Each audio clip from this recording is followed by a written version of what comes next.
Konstitusiya və suverenlik ili tədbirləri çərçivəsində keçirilən konfransdan əvvəl Ulu Öndər Heydər Əliyevin büstü ziyarət edilərək önünə gül dəstələri qoyulub. Qonaqlar Qarabağ Universiteti ilə tanış olublar. Tədbir başlamazdan öncə şəhidlərimizin əziz xatirəsi bir dəqiqəlik sükutdan yad olunub, Azərbaycan Respublikasının dövlət himni səsləndirilib.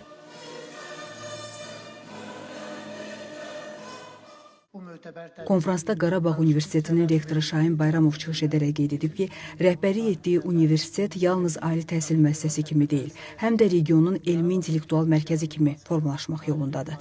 Şahin Bayramov xüsusilə vurğulayıb ki, universitetin fəaliyyətində Heydər Əliyev irsinin, dövlətçilik prinsiplərinin və suverenlik dəyərlərinin təbliği əsas istiqamətlərdəndir. Elm və Təhsil naziri Emin Əmirullayev çıxış edərək Heydər Əliyev irsinin təhsil sistemində milli ideologiyanın və dövlətçilik dəyərlərinin formalaşmasındakı rolunu diqqətə çatdırıb. Nazir həmçinin Azərbaycanın işğaldan azad edilən ərazilərində, o cümlədən Qarabağda təhsil infrastrukturunun yenidən qurulmasının və təhsilin keyfiyyətli şəkildə bərpasının dövlət siyasətinin əsas prioritetlərindən olduğunu vurğulayıb.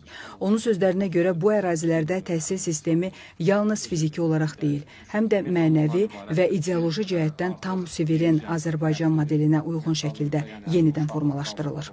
Baş prokuror Kamran Əliyev isə çıxışında Ulu Öndər Heydər Əliyevin suveren Azərbaycanın hüquqi əsaslarının formalaşdırılmasında müstəsna tarixi rolunu, Qarabağ bölgəsinə və ümumilikdə ərazi bütövlüyümüzə dair prinsipial mövqeyini qeyd edərək bu siyasətin günümüzdə Prezident İlham Əliyev tərəfindən uğurla davam etdirildiyini vurğulayıb. Tarixə nəzər salan Baş prokuror SSR Nazirlər Sovetinin 14 oktyabr 1988-ci il tarixli qərarı ilə Xankəndi Pedaqoji İnstitutunun fəaliyyətinin dayandırılmasından illər sonra Prezident İlham Əliyevin 2023-cü il noyabrın 28-də Qarabağ Universitetinin yaradılması haqqında sərəncam imzalamasını və 2024-cü il sentyabrın 20-sində isə universitetin təmirindən sonra açılışında şəxsən iştirak edərək müəllim və tələbə heyəti ilə görüşməsinin növbəti dəfə tarixi ədalətin bərqərar edilməsi kimi qiymətləndirib. Tədbirdə həmçinin Xankəndi şəhərində, Ağdərə və Xocalı rayonlarında Azərbaycan Respublikası Prezidentinin xüsusi nümayəndəsi Elçin Yusubov çıxış edib.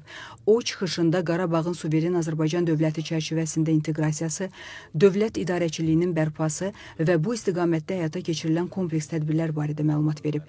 Heydər Əliyev irsinin bu prosesdə yol göstərici rolunu xüsusi qeyd edib. Sonra Qarabağ Universitetinin maarifləndirmə və hüquq mühafizə tədbirləri yolu ilə ətraf mühitin gücləndirilməsi layihəsinə qoşulmasına dair tərəfdaşlar adından Baş prokurorun müavini Heydər Məmmədovla həmin təhsil müəssisəsinin rektoru Şahin Bayramov arasında memorandum imzalanıb.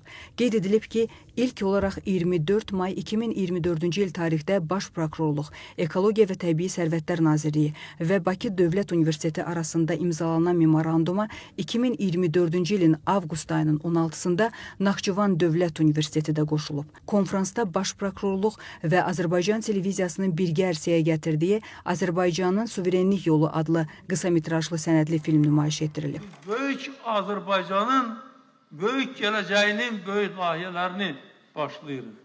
Onların əsasını qoyuruq, təməlini qoyuruq. Ancaq bunları edərkən mən həmişə düşünürəm ki, bunlar gələcəkdə daha da yaxşı həyata keçiriləcəkdir. Tədbirin sonunda xatirə foto şəkli çəkdirilib. Rahim Əkrəmoğlu, Elşad Heydərov, Vüsalə Səid, NTV Xəbər.